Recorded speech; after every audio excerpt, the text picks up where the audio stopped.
All right, ladies and gentlemen, welcome back to Pick'em Pros. Hope you enjoyed the amazing tournament. Has finally come to a conclusion. We have a winner, Kansas, the lone number one seed to make it to the tournament. They went ahead and took care of business, man. I think I know you're a big Duke fan. You picked them, but man, I think they saved your legacy, just like Ray Allen saved LeBron's legacy. I'll admit that. Okay, yeah, you would have been in bad shape. We'll say that would have been in bad shape. All right.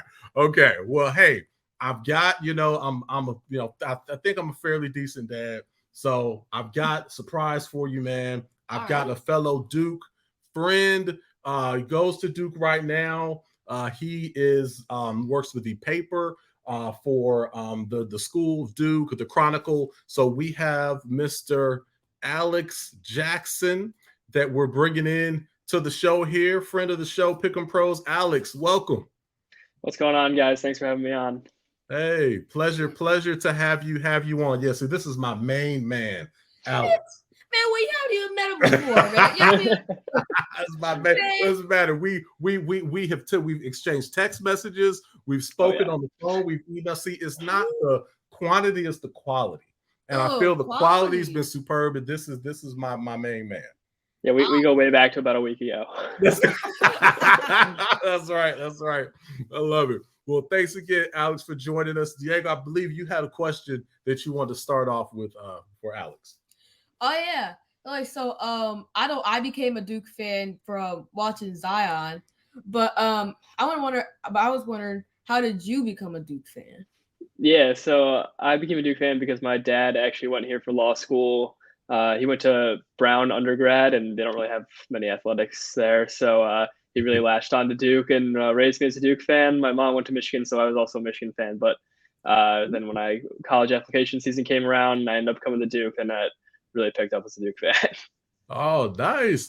All right. Yeah, I see a lot of synergy and some follow-up questions that we'll have to ask you later. So we'll definitely already plan on having you back. But thanks again for joining us. And there's a couple questions we want to dive into with you in regards to Duke basketball and the tournament. So obviously with the game last night, Kansas, got off to a quick start, then fell back, which I was surprised by, and then was able to come back and chase Carolina down.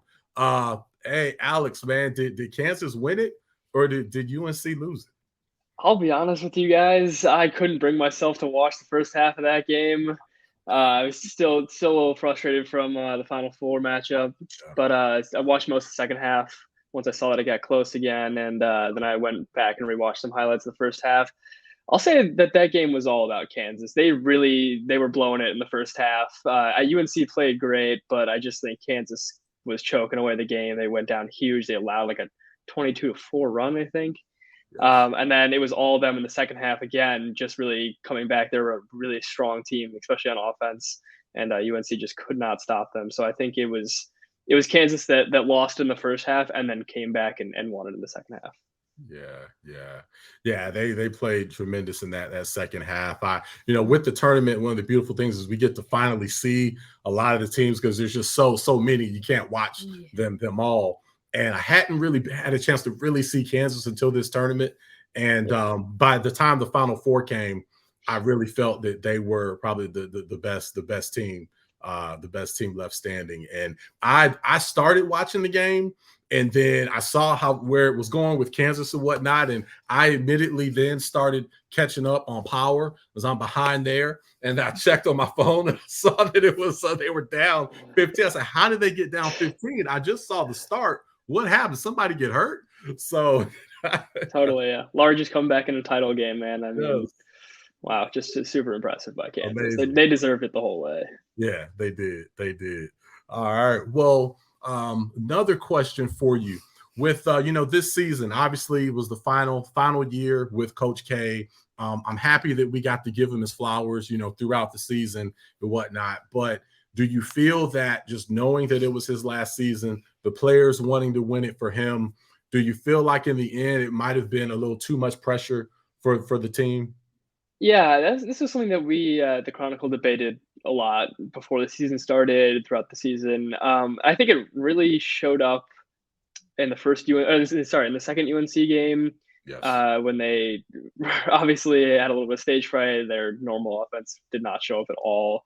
And then in the ACC championship game, again, they kind of let down there, but the pressure was pretty evident. They wanted to send Coach K off right.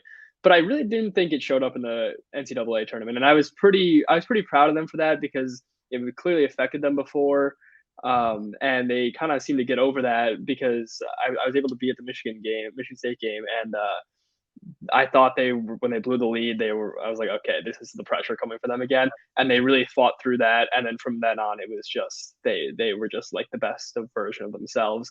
And I don't think in the UNC game, they really succumbed to the pressure. They just kind of got outplayed a little bit. So I wouldn't blame that loss on pressure. I think that the pressure showed up throughout the season, but not in that last run.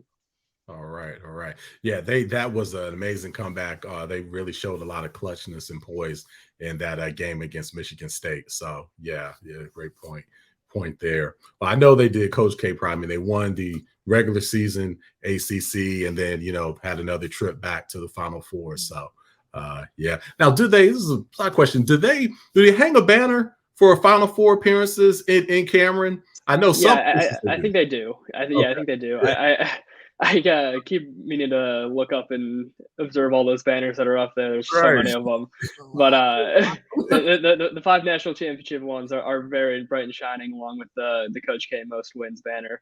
But I think they also hang a Final Four banners. Yeah. So there will be a banner hanging, not just not the one we want. Yeah, exactly. So not too shabby there. Well, let's also talk about next season. So, 2023 will be here before we know it. Again, it's going to be a new regime, but another loaded class coming in. Let's start with you, Diego. Man, what do you think Duke has to do, if anything, to win it all next year? Yeah, well, first of all, I feel like they gotta go deeper in their bench because in the tournament, in the AC tournament, I know they were basically rotating with the same 7 guys, which really wasn't working. So all their stars were playing at least 35 minutes. Yeah. So that was just a lot, and I think they need more shooting.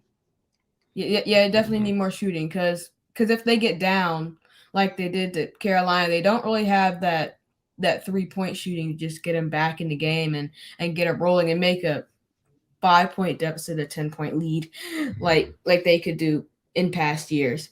So I feel like they need some more shooting. It's a great point. Definitely. It's a great point. How about you, Alex? What do you think? Yeah, I agree with what you said. I know that Jeremy Roach is almost certainly coming back, so we're going to see year 3 Jeremy Roach, and he's going to be probably the biggest key for their success this season. I mean, we saw kind of what Wendell Moore did this year with being a leader, and Jeremy Roach just had an awesome year. Really stepped up in ways that people were not expecting. So if he can continue to progress and now be the leader with like a star-studded freshman class coming in, probably going to start 4 freshmen. I think that Jeremy Roach is probably going to be the key for Duke being able to succeed if he can really step into that leadership role. Additionally, I think I just read that Duke is looking to the transfer portal to pick up a veteran guard and maybe some of that shooting that you were just talking about. Yeah. If they can land someone solid, I know the transfer portal, especially in recent years, has been huge for some teams, especially Kentucky this year. Yes.